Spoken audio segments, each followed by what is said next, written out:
Bien, hola, ¿qué tal? Vamos a continuar con las propiedades físicas que caracterizan a los fluidos y vamos a tratar de responder algunas cuestiones que lanzamos en el video anterior. Bien, las propiedades generales de los fluidos se encuentran en la página 21 de su guía didáctica, donde también tienen varios ejemplos y algunos conceptos en los que se les hace hincapié para que ustedes puedan entender de qué se trata.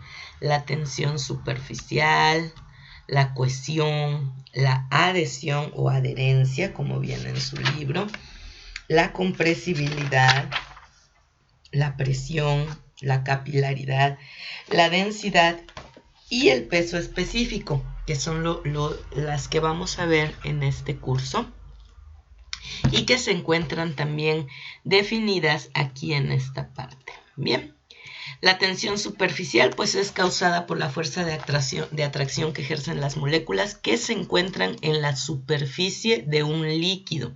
Y esto hace que éste se comporte como una finísima membrana elástica que puede soportar el peso de un cuerpo muy ligero. Para ir entendiendo esto, debemos de ir más allá.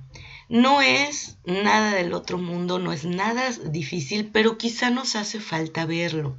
Y para ello podemos realizar experimentos muy sencillos que nos van a decir qué es cada una de estas propiedades.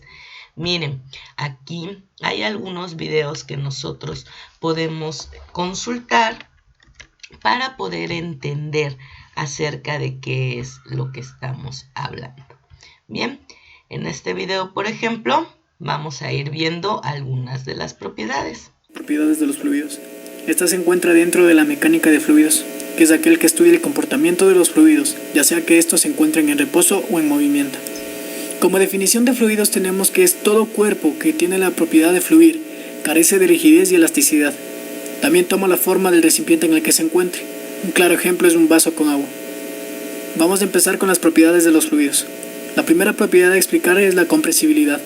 Esta propiedad provoca que los cuerpos disminuyan de volumen al someterlos a una presión. Sin embargo, no todos los cuerpos son compresibles.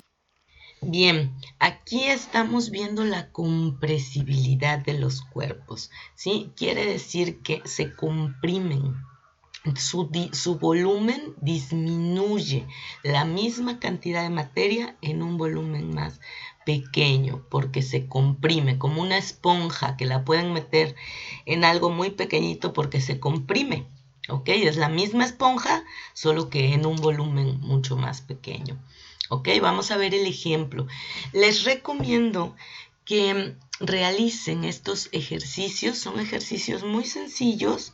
Quizá, por ejemplo, en el caso de la miel que se utiliza en algunos de estos ejemplos, ustedes puedan utilizar alguna otra sustancia de igual forma viscosa, pero que no sea muy cara. No sé, se me ocurre quizá un poco de crema, un poco de shampoo, que además pueden volver a meter en el contenedor, un poco de jabón líquido, que también no es tan viscoso como la miel, pero bueno, también nos puede servir para comprobarlo. Vean, este experimento es muy sencillo, se necesita una jeringa y un borrador, es lo único que necesitamos.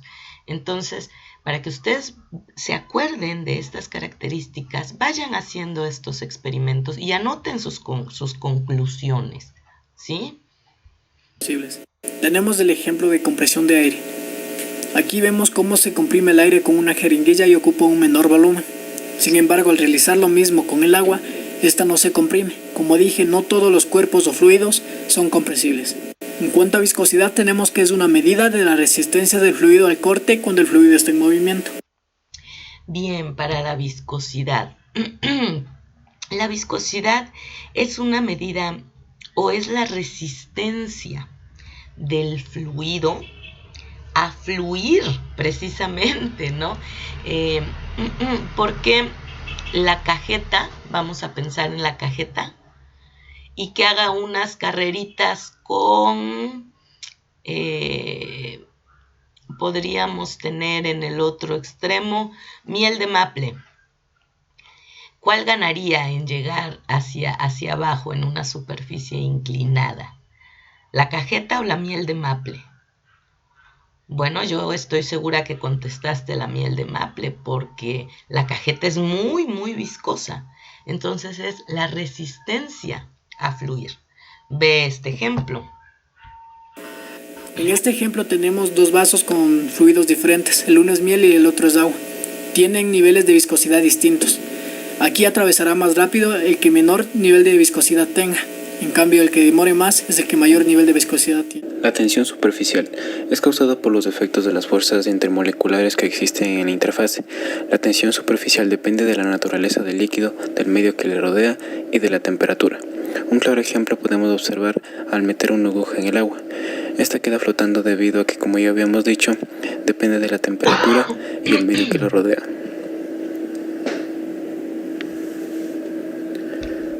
La densidad es la cantidad de masa por unidad de volumen de una sustancia, lo que quiere decir que entre más masa tenga un cuerpo en un mismo volumen, mayor será su densidad. Bien, este concepto puede ser un poco confuso en alguno de los casos. Dice, cantidad de masa en un mismo volumen, ¿ok?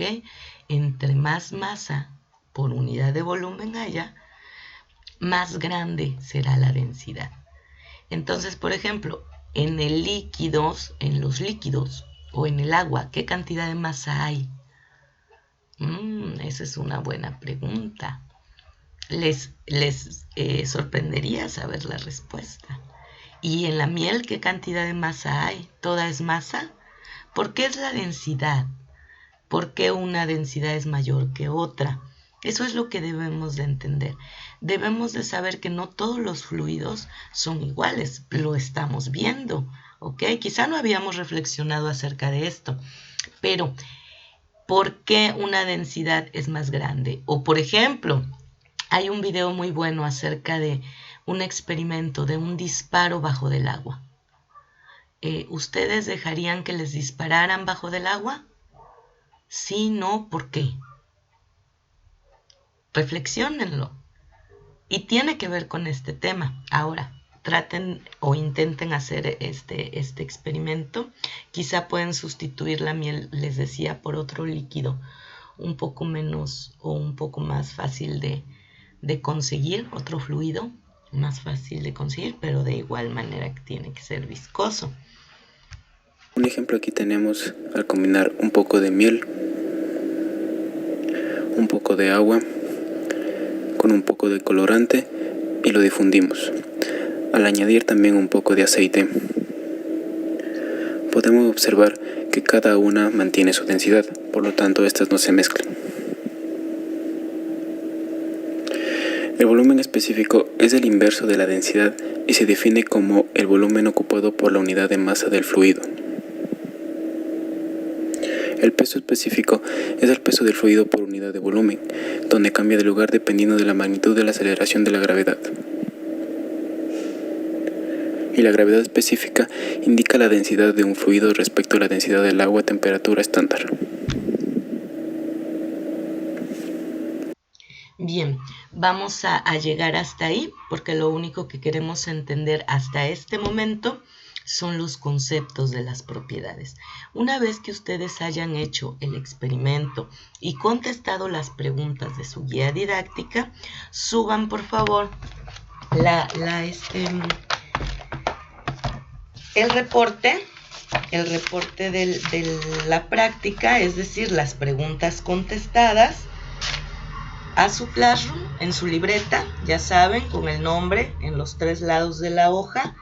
Y en la siguiente clase veremos densidad y peso específico.